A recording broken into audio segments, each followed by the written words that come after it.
Ceritanya kamu lagi datang ke pameran makanan di Islandia untuk melihat roti gunung berapi secara langsung. Setelah kamu icip sedikit, ternyata rasanya beneran enak. Tapi kamu masih belum yakin dengan mekanismenya. Jadi kamu mau ngelihat proses pembuatannya. Kok dapurnya kelihatan aneh banget ya? Masa tempat manggang rotinya di alam terbuka? Lihat aja tuh, ada di ladang mata air panas. Sebaiknya kamu tetap hati-hati biar nggak kena uap panas dari dalam tanah. Seorang tukang roti lokal kemudian ngasih tahu kamu resep roti gandum hitam andalannya. Tepung gandum hitam, cek. Ragi, cek. Campur semua bahan dan tuang ke panci logam. Selanjutnya, gali lubang untuk menaruh panci tadi. Gali sedalam 40 cm sampai terlihat gelembung air dari dalam tanah. Biar kelihatan kayak warga lokal, kamu perlu masukin jarimu ke air untuk ngecek suhunya. Au, panas! Panas ini sebetulnya berasal dari lava. Islandia dikenal sebagai negara yang punya banyak gunung berapi. Dalam satu waktu aja, ada lebih dari 30 gunung berapi aktif.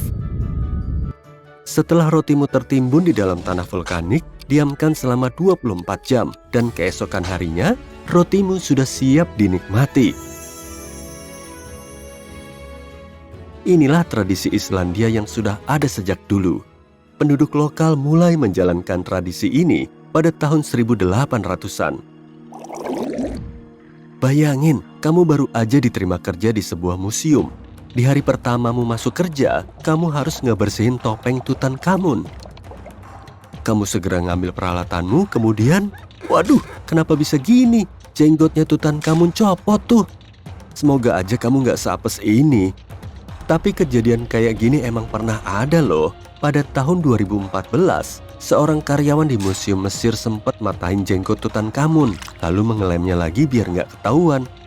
Topeng Tutankhamun ditemukan pada tahun 1922 dan menjadi salah satu dari 10 simbol peradaban manusia.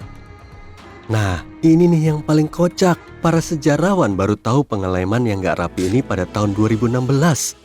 Jadi, kalau kamu pernah datang ke museum ini antara tahun 2004 sampai 2016, mungkin kamu udah ngeliat jenggot Tutankhamun yang dilem. Apa sih yang ada di benakmu tiap kali kamu dengar kata Sahara? Hamparan gurun luas kan?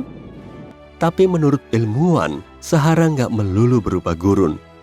Tempat ini juga beberapa kali ditumbuhi pepohonan hijau.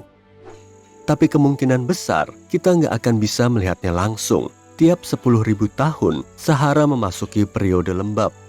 Jadi pasirnya ditumbuhi vegetasi hijau lebat dan dipenuhi danau jernih. Hal ini bisa terjadi karena kemiringan poros bumi yang mempengaruhi pola cuaca lain di seluruh dunia. Swing dikelilingi hutan lebat, pasti bakalan cantik ya. Masih dalam setting Sahara, kali ini kamu napak tilas ke era 1800 sebelum Masehi. Kemungkinan kamu akan melihat pembangunan piramida hitam di kota Dashur. Piramida ini memang kurang terkenal, tapi fungsinya mirip kayak piramida Giza sebagai tempat peristirahatan terakhir. Pada tahun 1892, para arkeolog di situs ini nemu bagian penting piramida hitam yang telah hilang selama berabad-abad. Benben atau Pyramidion adalah puncak piramida Mesir kuno. Konstruksinya terdiri dari satu blok padat yang terbuat dari batu kapur. Kebanyakan benben juga dilapisi emas dan bisa mantulin cahaya matahari di siang hari. Jadi pengen punya mesin waktu nih. Pas kamu lagi makan pedas, pipimu juga memerah kan? Hal serupa juga terjadi pada burung. Burung kenari bisa berubah warna setelah makan cabai. Burung ini punya pigmen khusus yang bisa mengubah corak warnanya tergantung makanan yang dikonsumsi. Jadi, kalau kenari kuning makan cabai merah, mereka bisa berubah warna jadi oranye atau merah. Emang batu bisa gerak-gerak sendiri di atas tanah ya? Coba aja datang ke Racetrack Playa, California untuk nyari tahu. Di dasar danau kering ini, ada fenomena teraneh di dunia yang disebut dengan batu berlayar. Batu seberat ratusan kilogram ini bisa bergerak sendiri dan ninggalin jejak sepanjang lebih dari 460 meter. Batu ini ditemukan pertama kali pada tahun 1900-an dan selama bertahun-tahun belum ada satu orang pun yang bisa melihat pergerakannya secara langsung. Baru pada tahun 2014, para saintis bisa mecahin misterinya setelah melakukan banyak penelitian. Fenomena batu berlayar bisa muncul karena keseimbangan antara angin, es, dan air. Tetesan air yang jatuh ke tanah saat hujan akan membeku dan membentuk lapisan es. Saat cuacanya juga berangin, batu ini bisa gampang terdorong lalu bergerak di dasar danau. Tapi kalau kamu kebetulan ada di racetrack playa, sebaiknya jangan iseng. Di pantai barat Prancis, ada tempat piknik seru bernama Pulau Ré. Pantai ini banyak menyedot perhatian wisatawan yang mencari pemandangan indah dan pantai cantik.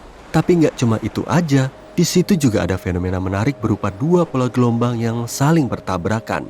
Inilah yang disebut dengan gelombang laut persegi. Permukaan lautnya jadi kelihatan kotak-kotak, mirip kayak papan catur. Tapi ini bukan ilusi optik. Gelombang persegi cuma terjadi di perairan yang kualitas airnya berlainan. Kalau turis ngelihat gelombang laut persegi di Pulau Ré, artinya akan ada badai laut di dekat situ. Air badai ini bergerak dengan bantuan arus laut, bertabrakan dengan air Ré, dan akhirnya menghasilkan arus pecah. Dan uniknya lagi, fenomena aneh ini cuma terjadi di Ré dan Israel. Tempat yang satu ini bakal bikin kamu merinding sekaligus takjub. Apalagi saat malam hari, di dekat kota kecil Gryfino, Polandia, kamu bakal ngelihat pemandangan tak biasa berupa hutan pinus berbatang melengkung. Pepohonan yang batangnya melengkung sampai 90 derajat ini memang kelihatan cantik di siang hari.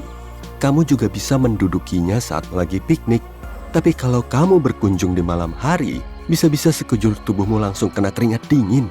Suasana hutan akan berubah jadi mencekam dengan kabut tipisnya. Fenomena misterius ini juga belum bisa dipecahkan dengan sains. Kamu yakin nih pengen uji nyali di sini? Ya udah, coba aja. Pas lagi hiking, kamu pernah ngeliat kepulan kabut besar kayak gini nggak? Kalau udah begini, bisa-bisa kamu nggak bakal dapat foto pemandangan estetik. Apalagi saat cuaca berkabut, busur kabut alias pelangi putih juga bisa muncul.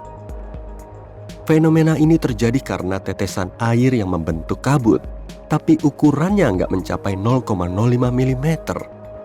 Makanya, pelangi yang terbentuk cuma transparan dengan tepi luar merah dan tepi dalam kebiruan.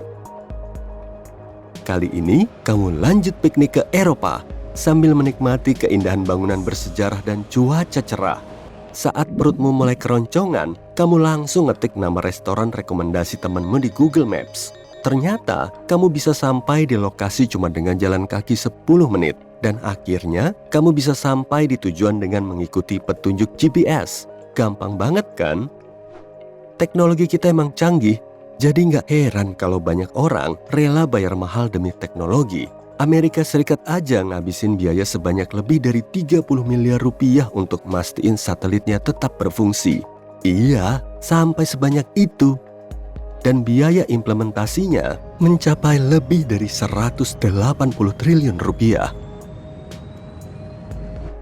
Bola salju ini kelihatan bulat sempurna kan? Artinya, alam kita memang sudah sempurna dari sananya. Pada tahun 2016 lalu, bola-bola salju besar memenuhi pesisir Teluk Ob di barat laut Siberia. Dan diameternya mencapai 1 meter. Fenomena alam langka ini terjadi saat bongkahan es kecil menggelinding oleh air dan tiupan angin. Semakin jauh, lapisan esnya makin tebal dan membesar sampai membentuk salju raksasa.